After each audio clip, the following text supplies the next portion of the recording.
Hello and welcome to the new Power BI tutorial video, and in this video I want to show you how you can calculate the quarter to date cumulative values or the running total where using one function, the quarter to date values, that basically returns a date of table that contains nothing but those dates which are occurring in the quarter.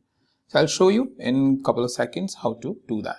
Before that, just a quick information that if you have landed very first time on my channel, then this link, which is a live Google spreadsheet link, is present in the description, from where you can easily access all of my Power BI videos which I have been posted so far. You can search any of my previous video and jump on it using the link which is present in the column B. So that should basically help you in case if you are looking for a specific topic or you want to create your own playlist based on the videos which I have posted, then you can do that very easily. Alright, with that, let's move on to the Power BI. So here we are in the Power BI.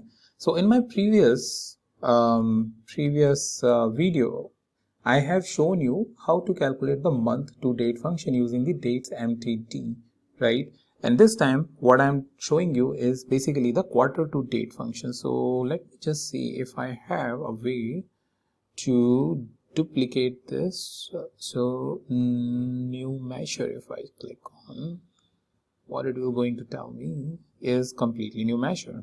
Okay, so I will say sales QTD, and that will be your calculate sum of sales, right? And then I will going to show is the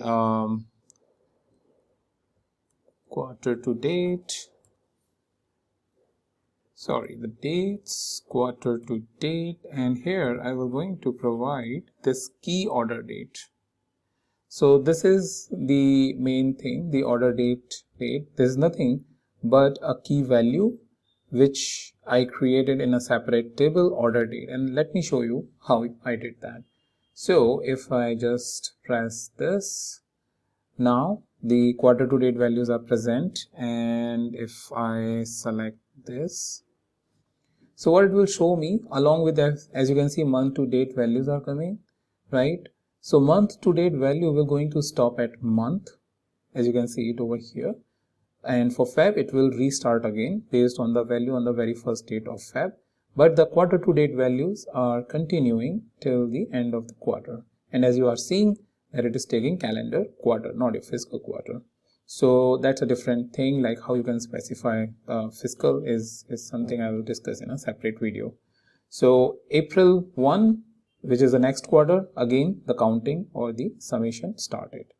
So that's something you can create, and very quickly this key which I specified in the dates QTD function. So this date is basically based on this table, order table. This is nothing but automatically created table using the calendar function, which is taking the minimum order date and maximum order date to create the entire values inside this range, right? And then we have made the join from this order date table, the newly created table, using calendar function to the existing orders table on the order date, right? So this date and this date is joined, and that is how we are getting this in the sales QTD function. We are getting the order date, right? This is the one what we are specifying, and that's why we are getting the output. If you are directly specifying the order date, you will not going to get the output because this is not in a continuous form.